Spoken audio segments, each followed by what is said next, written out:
Hey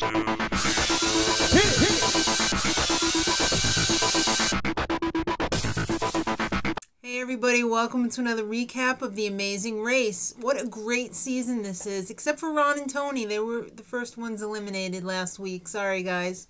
Alright, so they're at East Nor Castle, and the clue tells them that they have to fly 3,100 miles to Accra in Ghana.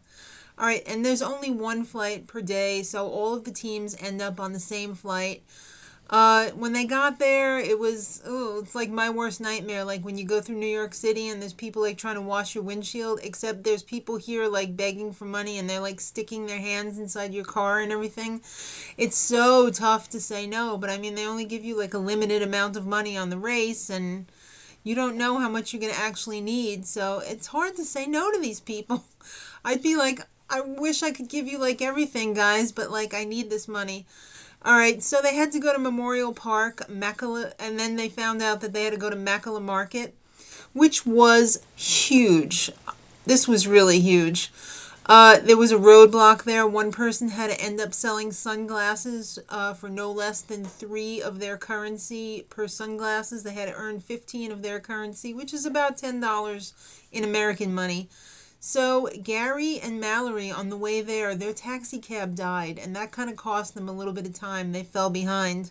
That's pretty scary, but they got another cab kind of right away. It's hard to tell from the edit how long things actually do take on the show. The home shopping hosts were pretty successful at selling the sunglasses because they do that for a living. And they know that sex sells. So they were giving away, well, one of them was giving away kisses with their glasses. All right, I absolutely, I love the lady who, I don't know who was selling to her, but she put on the sunglasses, she hit the button on the boombox, she shoved her butt in the camera, did this little dance, and then was like, I'm not giving them back, and I'm not paying you.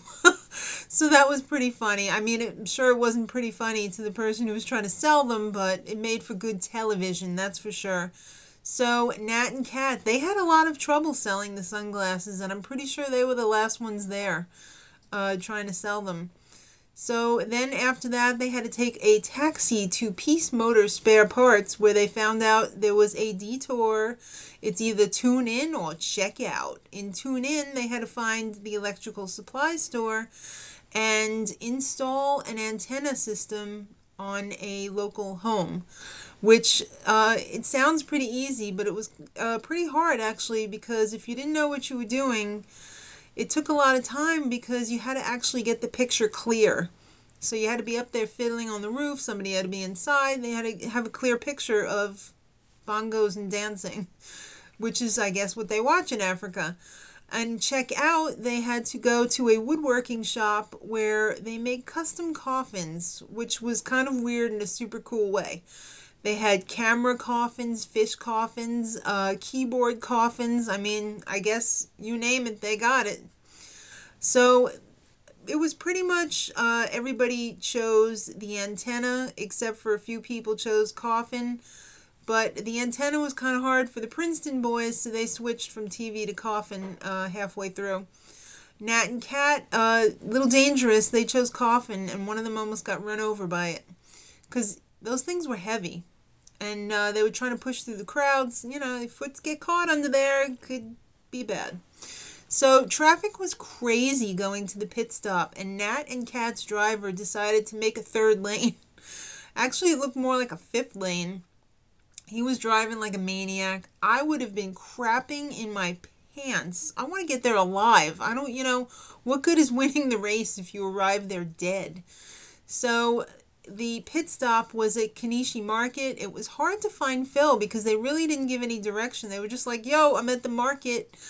But that thing, again, was huge. So in first place was Brook and Claire, the TV shopping hosts. They won a 10-day trip for 2 to Hawaii, not too shabby. Katie and Rachel, the beach volleyball girls, were in 2nd place. Michael and Kevin, the YouTubers, were in 3rd. I love the dad, Michael. I want to hang out with him for like a year. He's so cool. Chad and Stephanie, the newly dating couple, were in fourth, followed by the oldly dating couple, Jill and Thomas, in fifth. Connor and Jonathon, the Princeton Songbirds, were in sixth, followed by Nat and Cat, the Doctors, in seventh. Nick and Vicki, the Tats, they ended up in eighth. So it came down to Gary and Mallory and Andie and Jenna, the father and daughter versus the birth mom and daughter. Unfortunately, Andie and Jenna were eliminated. But the good news for them is they don't need the race to get to know each other. I mean, that was a good start. Now they can continue to get to know each other on their own. So good luck to them. Next time, Nick freaks out. I saw that coming a mile away. And no, Michael, the YouTube dad, struggles. Fight back, YouTube dad. I don't want to see you go home yet. It's too soon. So until next time, much love.